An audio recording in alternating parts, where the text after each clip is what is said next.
Hi everyone, I'm Michelle. I'm co-founder of soulbridging.com. I want to say welcome, thank you for coming.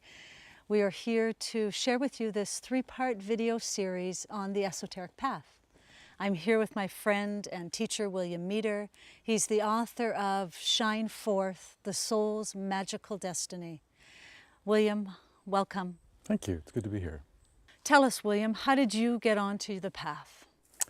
Well, it actually started when I was very young. I was in my late teens and really got curious as to what meditation was. And I decided to look into that and discovered that there were many types of meditation, but I wanted to learn one that seemed to be most available to me, and I chose transcendental meditation. And I became a very avid meditator for many years. And for about 10 years, I meditated as well as just read a lot of spiritual material from different philosophic perspectives, different theologies, very many metaphysical things in general. But about my mid-20s, I ran into a body of literature that I had never known existed before, and it was the Esoteric Philosophy. And I started reading it, and my goodness, life was never the same, because I really felt like I discovered the very thing that I deeply internally knew to be true for me, and I recognized it. And now I teach it full-time around the world in several countries, and it is one of the most joyous, rewarding kinds of work I could possibly imagine doing. It's been fabulous. I have a feeling that the audience would love to hear a little bit about how you got started on this journey. So could you share that with us? I would love to. You know, my journey began about 20 years ago, I would say, really committed. I've always been curious and wondered who we are, why are we here. It wasn't until I was pregnant with my first child that I recognized I really needed to get more serious, more devoted to that question, who am I and why am I here? That's where it began.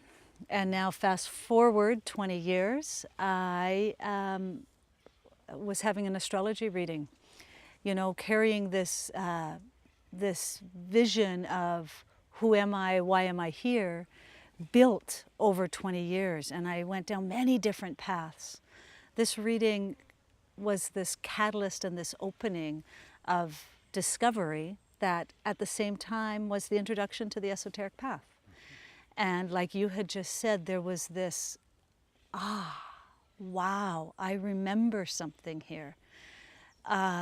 In the deepest feeling of my heart. You know, the wisdom and the teachings were all still new, but deep inside I felt too that, wow, I've been looking for this for 20 years. And could this be it? And so that, you know, a new doorway opened for the esoteric path. William, can you share with the audience and myself, you know, when I began, I hadn't heard of the esoteric path. It was new. I was curious of where did it begin? What are the origins? Well, first let me just say that the term esoteric means in search of that which is hidden. And the esoteric philosophy is actually ancient. In fact, it's believed to be the oldest philosophic way of looking at life. It's been called the Ageless Wisdom. It's also been called the Perennial Philosophy. And we actually don't know how far back it goes. We do know that there is evidence of it as far back as recorded history can take us. For example, we know that many of the great sages in India in the early days, the work of Patanjali, for instance, in India, who was the founder of all the yoga systems, when you look deeply into the wisdom conveyed by that great teacher, you see that he was holding that deeper esoteric perspective as he framed those systems of yoga. When you look at the ancient Greeks, we look at Plato and Pythagoras and Aristotle, and those people are all truly esotericists. But you know, Michelle, if you were to speak to Plato, and if you were to say, Plato, are you an esoteric person, or are you a practitioner of the esoteric philosophy, he wouldn't know what you mean. He wouldn't.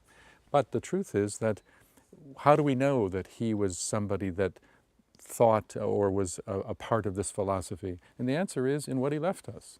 His philosophy, his teaching, the words he left, we can tell he was an esotericist by the very fact of the way he looked at life and the teaching he conveyed. So these are just a couple of examples of the evidence of it in our distant past. And it is said to be woven into the fabric of all cultures and all religions throughout the world over the vastness of time. But because it's esoteric, it's not well seen. You have to look deep. It is hidden, which again is what the word esoteric means. It's so interesting that the whole meaning of the word esoteric is hidden. And here we are on video, sharing, inviting the world to join us on the path. Yes, it What sounds do a you say about contradiction that? in a way. Yeah. But yeah, the reason why this is a fantastic time for more of this philosophy to become more publicly available to people is because of the times we live in. You know, humanity right now is in great transition. You know, and in this philosophy, it's believed that all of humanity is actually one entity, one being, and it has a soul and it has a personality as well. And it's in a process of evolution where it's coming to a deeper awakening of its higher nature, its soulful potential. And we can feel this transition. I mean, really, all we have to do is look at the world news to see what's going on. There is global crisis in every quarter. We've got a financial crisis globally. We have an environmental crisis. We've got a crisis having to do with really the issues of starvation and the just basic survivability of vast numbers of people on the planet. And so humanity as a whole is in great transition and crisis. And that's a perfect opportunity to start to bring forth new ideas, new perspectives, which ironically are not new at all. They're actually ancient, but they appear new to those who have not been exposed to them before. And this philosophy has so many of the answers and the ways of understanding how to move forward that can solve most of the major dilemmas that humanity is facing today. And so the time is ripe. The time is ripe. And that's why it's time to make it more visible and public. That's why I'm here. That's why so many people are now waking up to it, because it's time to not only have it in our own lives, but also bring it forward so that the betterment of humanity as a whole can arise. William, the word esoteric means hidden, secret. I've interpreted it too of that invitation to my inner life, to finding the secrets within my own being. Can you speak to that? Really, in a way, the whole spiritual journey is a journey toward finding the hidden within. I mean, think about it. When we really are trying to find and live that higher part of us, there's a kind of search. Anybody who's seriously on the path, who is trying to awaken their heart and using their mind and their intuition and trying to inwardly move to get a deeper sense of who they are from a much higher, wiser perspective, they are in search of that which appears to be hidden. And therefore, from a certain broad perspective, we could say that that person is an esotericist. Many people who are on the path wouldn't even know that they're an esotericist because they're not familiar with the term, but they in fact are, as I'm sure many of our viewers are. You have shared that you travel around the world. Who are the people that are on the path? And what is it that we do when we're on the path? Well, you know, as I think about it and as I kind of explore the world and the kinds of people that seem to be attracted to this philosophy, I find that there are largely three groups of people that are most attracted to it. The first group is a group of people that are essentially very spiritual already. They've been people that have, maybe for a good part of their lives, have been involved in various mainstream theologies, but are increasingly finding that the religion that they are accustomed to is also no longer feeding their deeper curiosity. And so they're starting to feel like it's not feeding them as it should or used to. And so there's a stretching out and looking for the next step. And so that's one group that's actually quite common. Michelle, the second group of people are people that I find are very, very bright people, very, very thoughtful, very, very intelligent people who are looking for intelligent answers to the meaning of this mystery called life. And yet when they look at the religious institutions of the world, they find that it's totally inadequate, often because what those religions are portraying or suggesting somehow violates their intellect. It's as if there's a diminishment of the mind, and yet the mind is very prized, and they want something that actually both intuitively feels right, but is mentally confirming. And the esoteric philosophy provides great support to that attitude. The third group is a group of people that is more diverse and more broad, but there's a very large group of spiritually minded people, a large global community who are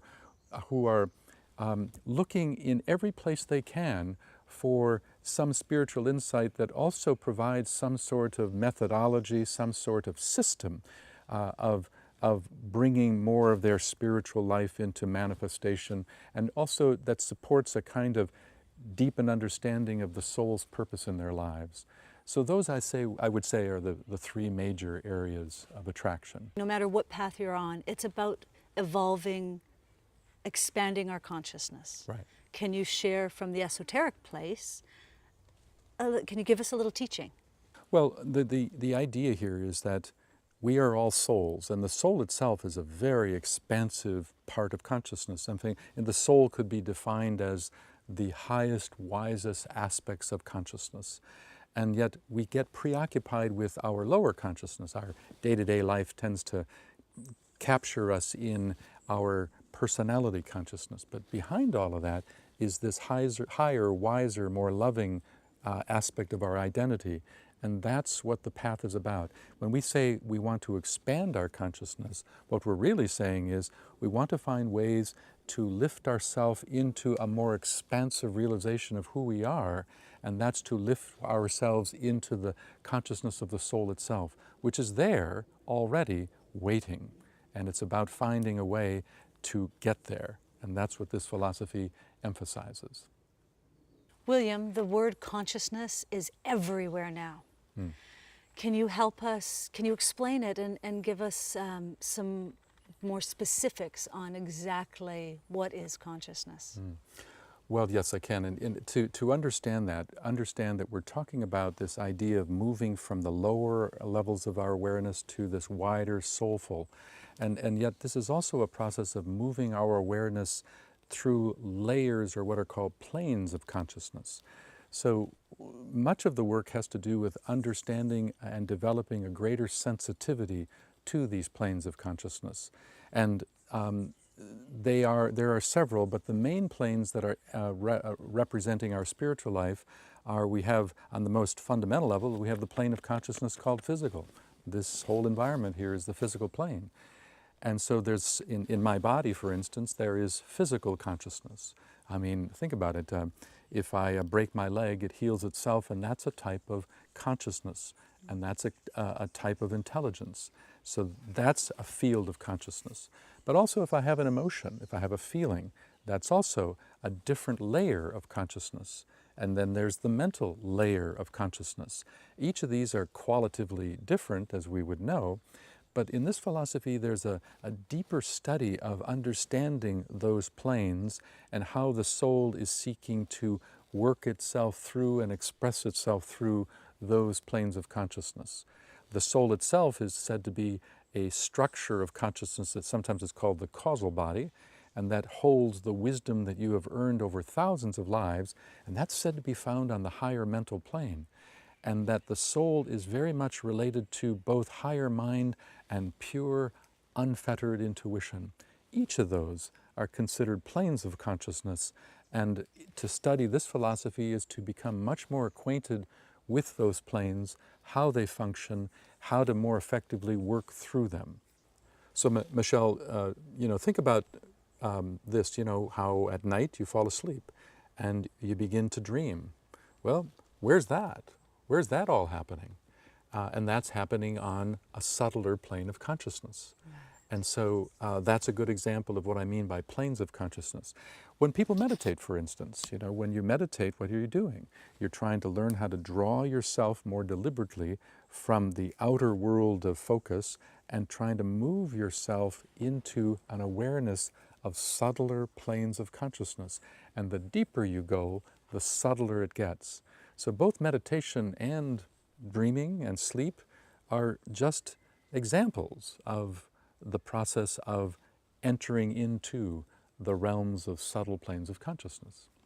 You know, Michelle, one of the other things that I think is so important when thinking about this philosophy is, unlike so many theologies out there and systems of thought, this is a way of looking at life that is not an all or nothing proposition. Not that at all. You know, some of the greatest teachers in the past for this philosophy, much of it has come to us by very enlightened beings. There's this notion that it's all about listening to the philosophy, thinking about it, using your independent mind to really get a hold of it. And if something rings true for you, then adopt that idea as a working hypothesis and learn how to look out at life and see if it does make sense. Does it give truth to things that before didn't make any sense? And that's fantastic. And if, on the other hand, there's something that the philosophy is saying that your mind or your heart or something inside you says, that doesn't feel right to me, then truthfully you'd be crazy to adopt that idea. In other words, what's so beautiful about this philosophy is it really insists that in the end, it's about you and your mind and your heart and your capacity to take that which is real for you and use it. And so there's the beauty of selectivity in this philosophy. Echoing the beauty of that offering in when it opened up for me. You know, I had 20 years of great teachings alongside me, and the thought that I'd have to let go of those or to begin the esoteric journey braced me. And again, knowing that I needed to move forward, the world needs us to move forward. It's so important for our viewers to realize that to explore the esoteric philosophy in no way negates the value of any other kind of spiritual system that you've been working with, because this is not a system to be adopted in lieu of what you've been doing, but as in addition to.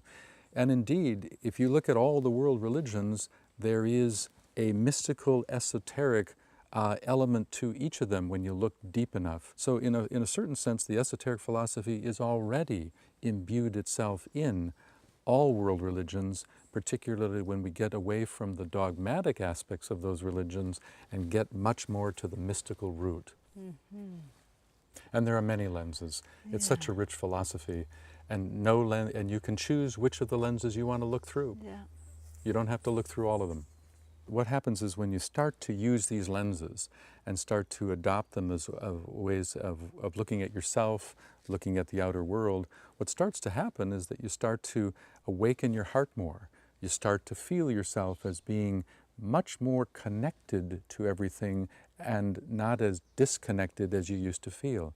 You see, you're coming much more into a realization of the highest and best in you. You're coming much more into a soulful awareness, and in that comes the capacity to know that you're never alone, because truthfully, we're all one. And this philosophy helps us feel, not just theoretically, not just conceptually, but to actually feel that you are a living spark of divine life contained within a greater oneness that's also divine and sacred. And so we find our oneness, we find more love. We start to understand what is relationship in a new way. Interpersonal relationships become quite different because they start to move into a higher realm of a higher value system. And most importantly, more joy comes into the life and more understanding of what life's about, because there's so much of the mystery of life that is seemingly a mystery. But as you move forward with this philosophy and use these lenses, many things that we didn't understand, it didn't make sense, now makes sense, and that's liberating. Absolutely. That place of liberation and expansion and more connection with the world and with ourselves is exquisite. It promises an acceleration of your own evolution. And it's all about taking your own evolution in tow so that you become more conscious in your process of transformation. Because for a long time we sort of live a spiritual life, but it's not very conscious. We just hope that we find expansions of consciousness. But this is a system that has a very, very deliberate methodology of how to work with expanding yourself into the soul and in return feeling more joy as a result of that work. It's a path that has to do with finding a deeper part of your identity. In a way, the path is all about the search for the authentic self, the self with a capital S, the true self, the self that is inclusive, the self that is loving, the self that is wise. And so in a certain sense, it's about coming into a greater sense of beingness. And so I want to just highlight this idea that although this philosophy has a lot of interesting things to say about how to understand the journey of consciousness, it's really a journey of finding yourself. What it's all about is drawing inside yourself to discover that the person you thought you were is not the real person you are, and that the real person you are is something far better than you realized, far wiser than you realized, and that the person you thought you were is just an outer reflection, and that's all it is. And we're going to talk about that outer reflection when we talk about the personality and its role as an instrument for the soul. But it's all about realizing the true self versus this more reflection of the true self. And when people really can lift themselves to find that authentic higher self, then things start to work out. Life starts to shape itself in a way that makes you feel like I'm on the beam, I'm there, I'm living life as it should be lived. But when you're not there and you're living strictly from the lower, life is much more random. Life is not as whole, not as fulfilling, because you're not living from the true self. We're living then from the reflection. William, thank you for all the wisdom that you've shared. I invite you to come with us on the next video, which is the learning of the Antakarana, the bridge between our personality and our soul that allows us to know our best self, our greatest self. Please leave us a comment below and let us know how you liked this video. Thank you, and thank you. Thank you, and thank you all. We'll see you next time.